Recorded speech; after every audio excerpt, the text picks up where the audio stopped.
মাশাআল্লাহ এবং আলহামদুলিল্লাহ এত সুন্দর একটা কালার এসেছে আর সসটাও এতটাই মজা হয়েছে যেটা আসলে বলে বোঝাতে পারবো না।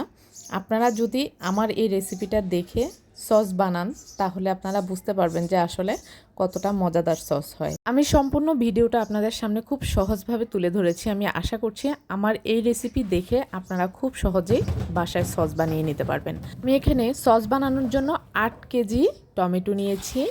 আর এখন এই টমেটোগুলোকে ভালোভাবে ধুয়ে টমেটোর মুখের অংশটা ফেলে দিয়ে আমি এটাকে স্লাইস করে কেটে নিব।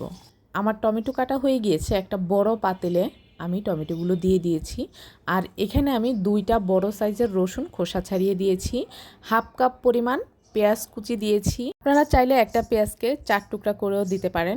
এখন আমি এতে অ্যাড করে দিচ্ছি 3 টেবিল চামচ পরিমাণ আদা বাটা। আপনারা চাইলে এটাকে টুকরা টুকরা করেও দিতে পারেন। এখন আমি এতে অ্যাড করে দিব 10 থেকে 15 পিসের মতো লবঙ্গ। এখন আমি অ্যাড করে দিচ্ছি হাফ চামচ পরিমাণ দারুচিনি গুঁড়া। আপনারা চাইলে এখানে আস্ত দারুচিনিটাও ব্যবহার করতে পারেন। এখন আমি অ্যাড করে দিচ্ছি 7 থেকে 8 পিসের মতো লাল মরিচ। এখানে আপনারা চাইলে মরিচের গুঁড়াটাও ব্যবহার করতে পারেন। এখন আমি এতে 1 কাপ পরিমাণ পানি দিয়ে এটাকে ভালোভাবে ঢেকে 10 থেকে 15 মিনিটের জন্য সেদ্ধ করে নিব। তবে মাঝে মাঝে ঢাকনা তুলে আমি এটাকে একটু নেড়ে চিড়ে দিব, তাতে করে তলানিতে লেগে যাওয়ার সম্ভাবনা থাকবে না। খেয়াল রাখতে হবে চুলার ঝাল কোনোভাবেই হাই হিটে দেওয়া যাবে না, মিডিয়াম হিটে রেখে টমেটোগুলোকে ভালোভাবে সিদ্ধ করে নিতে হবে। সো ভিউয়ার্স, আজকের আমার এই রেসিপিটা যদি আপনাদের ভালো লেগে থাকে, যারা ফেসবুক পেজ থেকে দেখছেন প্লিজ আমার পেজটিতে লাইক ও ফলো দিয়ে কমেন্টস করে জানাতে ভুলবেন না কেমন হয়েছে। আর যারা ইউটিউব চ্যানেল থেকে দেখছেন প্লিজ আমার চ্যানেলটি সাবস্ক্রাইব করে পাশে থাকা বেল আইকনটি ক্লিক করে রাখবেন এমন আরও সহজ সহজ রেসিপি পাওয়ার জন্য। আমার টমেটোটা প্রায় হয়ে গিয়েছে। এখন আমি এটাকে সাইডে তুলে ভালোভাবে ঠান্ডা করে নিব। সম্পূর্ণভাবে ঠান্ডা হয়ে গেলে আমি এটাকে ব্লেন্ড করে নিব। খেয়াল রাখবেন কোনোভাবেই গরম গরম ব্লেন্ড করতে যাবেন না, তাতে করে আপনার ব্লেন্ডারের সমস্যা হতে পারে অথবা এটা ব্রাস্টও হতে পারে। আমার টমেটোটা ব্লেন্ড করে নিয়েছি আমি। এখন আমি এটাকে একটা ঝুড়ি কিংবা চালনির সাহায্যে চেলে নিব, যাতে করে টমেটোতে থাকা খোসাগুলো চালনিতে চলে আসে। এখানে আমার টমেটো চেলে নেওয়া হয়ে গিয়েছে।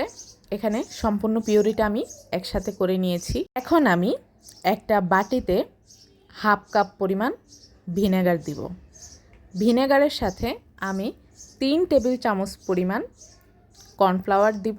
দিয়ে এটাকে খুব ভালোভাবে মিশিয়ে নিতে হবে, যাতে করে কোনোভাবে দলা পাকিয়ে না থাকে সেদিকে খেয়াল রাখতে হবে। আমার কর্নফ্লাওয়ারের মিশ্রণটা তৈরি করা হয়ে গিয়েছে। এখন আমি চুলায় টমেটোর পিউরিটা বসিয়ে দিয়ে চুলাটা লো মিডিয়াম হিটে রেখে আমি অ্যাড করে দিচ্ছি 1 কাপ পরিমাণ চিনি। এখানে চিনির পরিমাণটা আপনারা স্বাদের উপর নির্ভর করে কমিয়ে বাড়িয়ে দিতে পারেন। অ্যাড করে দিয়েছি ভিনেগার এবং কর্নফ্লাওয়ারের মিশ্রণটা ভালোভাবে নেড়েচেড়ে এখন আমি এতে অ্যাড করে দিচ্ছি পরিমাণ মতো বিট লবণ। আপনারা চাইলে এখানে লবণও ব্যবহার করতে পারেন, তবে বিট লবণ দিলে এর স্বাদটা অনেকাংশেই বেড়ে যায়। অ্যাড করে দিয়েছি 1 কাপ পরিমাণ তেঁতুলের কাদ। সম্পূর্ণ উপাদান একসাথে মিশিয়ে আমি এটাকে ভালোভাবে জাল করে নেব। তবে ঘন ঘন নাড়তে হবে, তাতে করে আপনার কর্নফ্লাওয়ারের মিশ্রণটা কোনোভাবেই আর আলাদা হয়ে দলা পাকিয়ে যাবে না, খুব ভালোভাবে টমেটোর পিউরির সাথে মিশে যাবে। আমার সস তৈরি করা হয়ে গিয়েছে। আপনারা দেখতেই পাচ্ছেন অনেক সুন্দর একটা কালার এসেছে এবং খেতেও দুর্দান্ত স্বাদের হয়েছে। আমার এই টমেটো সসে আমি কোনো ধরনের কালার ইউজ করিনি এবং সম্পূর্ণভাবেই অর্গানিক আমার এই টমেটো সস আমি আমার বাচ্চাদেরকে দিব। আলহামদুলিল্লাহ, এটা ভাবতেই অনেক ভালো লাগছে যে নিজের তৈরি করা জিনিস গুণগত মানসম্পন্ন এবং অনেক ভালো হয়। সো আপনারা চাইলে খুব সহজে এই রেসিপিটা আপনারাও বানিয়ে নিতে পারেন। আজ এই পর্যন্তই। আল্লাহ হাফেজ।